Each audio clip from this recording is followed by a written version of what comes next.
FIDE Master Raheem Glaves here, and today we're going to be talking about your chess principles. Why persons actually need to study this.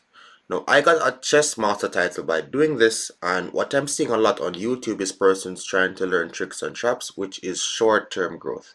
If you want things that actually stick, then you have to focus on the right areas. And again, this is your chess principles. We're going to be going over a game where somebody's actively working on this, and you guys are going to be giving me your thoughts. We're going to learn, so take notes and let's get right into this video. Alright, so I normally tell persons to focus on the level and not the rating. I'm going to be giving like some examples so that you guys know what I'm talking about. If you fix the chess, then long term things just play out, guys, like even here. So this is known as the Caro-Kann. Whenever you see the pawn on c6 supported with a pawn push to d5. Now you need to master the principles, guys. Like stick to principles, you can't go wrong. Now, for the opening principles, you need some center control, at least like a pawn, your minor pieces developed, which is like your two knights and your two bishops, and some king safety. I know a lot of persons would watch my videos and then, just go back to how they normally play chess. If you're serious about improvement, I mean, you could just take some notes. I'm just showing what happens when persons do it. Now we have, again, pieces in the Caro-Kann, by the way, you want to take your bishop out of the pawn chain before closing it. If you don't have opening knowledge, like you don't know any openings at all, just stick to the basics, guys. There's gonna come a time, yes, where you're gonna have to go in a little bit more in detail, but just stick to principles. If you get things to active squares and just get them off the back row, everything is going to be normal and okay. Now remember, what I see happen a lot anybody below 2000, this is what happens. They know that they're supposed to do this, but then they get creative in the games and they start lashing out. So I would see somebody here already thinking about an attack with this, pushing g5. They would start sacrificing their b pawn. They would do some crazy stuffs and then they lose the game. No. Nothing is wrong with breaking principles, but you have to master them first. That's where I see a lot of persons go wrong. They don't master it, and then they start trying to get creative, and then bad things happen because they don't truly understand the position. Now, depending on the level that you're at, I recommend different stuffs. Here, I would not hesitate with castling. Here he played a6 and then castled. I will give some leeway, so the more you climb up the rating ladder, I'm going to be allowing you to break more and more principles. But you have to master them first, because remember, middle game planning is going to help a lot with your creativity. Now, this is where I see a lot of persons struggle. So with the opening, I think most persons, again, even if you don't have opening theory, you could come out of the opening quite comfortably once you have the guide. Get things out. Now, in the middle game, you need to start improving your pieces. Now, what do I mean by this? You have pieces that you have developed, yes, in the opening. Now, this guy placed his bishop on e3. Now, it's not the best square for the bishop. Right now, this bishop is locked in this pawn chain, or it's not fixing the pawn chain. It's not really at its most optimal square. So in the middle game, you want to start putting pieces in a very aggressive formation. So right now, this was protecting a pawn. You don't want pieces protecting, guys, in terms of pawns and stuff. You want it attacking. Offense is the best defense. So bishop to g5, very good move from his opponent. And two things you're going to be looking out for in the middle game. You're going to be looking out for piece improvements, as any piece that is not doing work, you want to swing it into the game. You want to give it work. You look for weaknesses in your opponent's camp and you try to exploit. Well, weakness is basically for pawns. If you see a pawn or a square that can't be protected by a pawn here, then you can actually start to target those areas. So this pawn, it can't be protected by a pawn, you could look to target it. If you see a weak square that pawns can't easily control, you target it. Now here he played bishop back to e7. I'm gonna be okay with this as well. He's trying to break the pin, fine. Had bishop back to f4. This bishop is now controlling areas in our camp. You want to, again, kick pieces from controlling areas in your half and control areas in your opponent's half. So improve your pieces. Now at rook to c8, very good move. Now you guys are going to be seeing the benefit of having a piece on an active square rather than a passive. You're basically giving it potential to do good stuffs. Now, don't be the type of person that actually just moves pieces to random squares and wait until your opponent blunders. You're gonna be ending up just like our friend here, Mr. White. Now, knight to e2. Two things I want you guys to be looking out for. Like if you need to take out your notebook, it doesn't matter. You need pawn breaks and you need to improve your pieces. You need piece activity. So any piece that is not doing work, you need to swing it into the game. Now here, for persons who are more used to playing for tricks than traps, they don't understand planning, and that is a huge part of chess. It's gonna help you again with your chess understanding. So pawn to b5. Now had c pawn to c3. You guys would have been known or would have known a little bit about like hooks. Like it gave us a chance to play pawn to b4, which is again a pawn break. You can think of a pawn break as like tension between pawns. Like we can like force trades, guys. So now pawn to b4, and we're now creating a weakness on the c3 square. So take, and just like that, we have weaknesses. Now remember, weakness, if it can't be protected by like a pawn, boom, we're targeting it.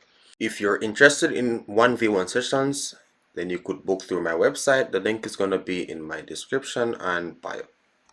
Now with weakness, we block and destroy. So knight to a5 is ensuring that he can't push the pawn.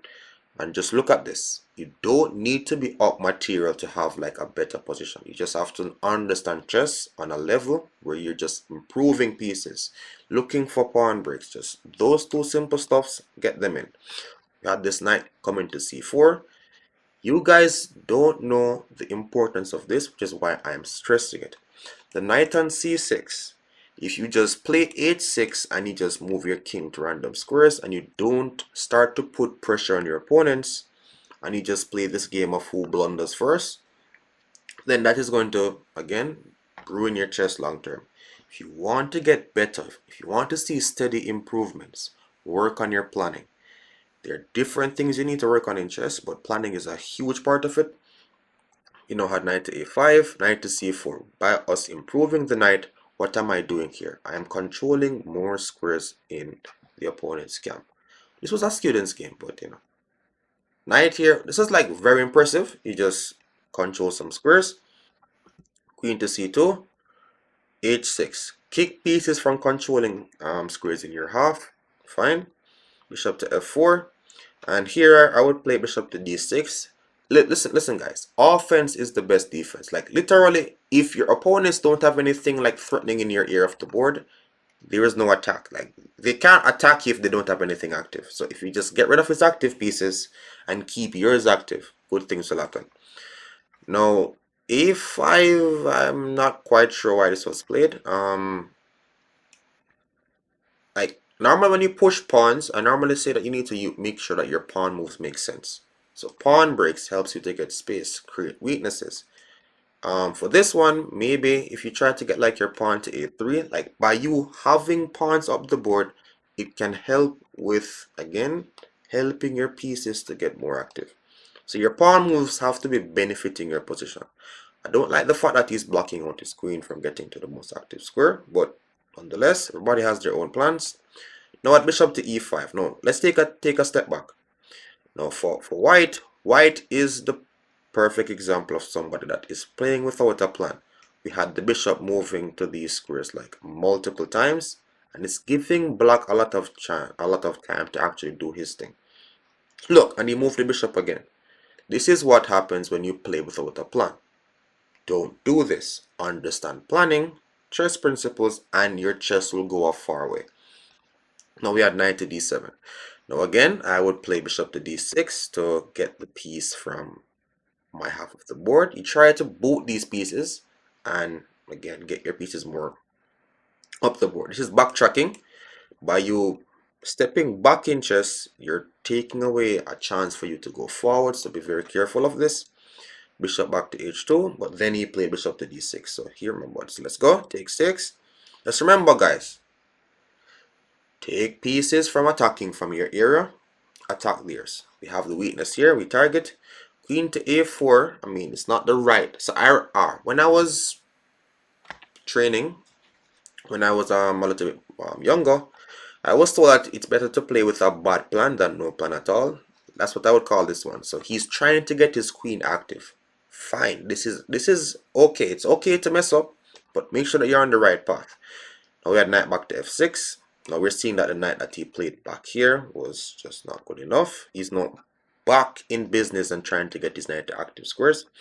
Now at rook to b1. I really loved white's move, rook to b1, simply improving the piece. You have to give yourself a chance to fight back. I can't tell you guys like how important this is. Like seriously, you could be losing, and the two active pieces you have left, they end up like allowing you to come back in the game. So please practice this. We now have rook to c4, rook to c2, and look, how is black looking at this position? He's like, alright, I have a rook in the game, the knight. This knight is somewhat playing. What two pieces are not participating? Then we highlight these two. You want to start improving your pieces. The least active pieces, the more you want to get it into the game. Now, what we call this is active versus passive pieces. Whenever you're playing your games, depending on the level that you're at, you don't even have to worry about how you're crashing through. The position will play itself. Like you guys can even put that one down. If your position is active enough, it will play itself. Like if you just keep improving and then looking for your pawn breaks at the right time, white will collapse. So like example, let's say we get our pawn to a3. By us getting our pawns, our pieces forward, then it starts to give us more squares for more moves to come up. Don't want to get too much into the detail there, but just really and truly take away about with the activity, guys. Now we have knight to b5. Now here you could go knight e4, you could go knight b5. It's the same thing. It's just you putting pressure on weaknesses. Improve pieces, attack weaknesses, guys, and utilize your pawn breaks. Now we had takes, and yeah, this was it's a nice one. And everything slowly went falling. Now I'm gonna make another big point here. What I see a lot with mistakes, guys, chess principles, make sure that everything is active. They will only be playing with one piece. Like they have the rook active and then they start like moving their rook trying to win like stop. Find out what is not doing work and give it work. This knight is unable to participate. So he just brought it to h5. Like these moves, even though Stockfish won't tell you that, alright, this is what is needed or whatever, it helps you with moves, it doesn't help you with plans, which is why a lot of persons struggle there. Ensure that you know how to plan. Like knight h5 in my classes, brilliant, right?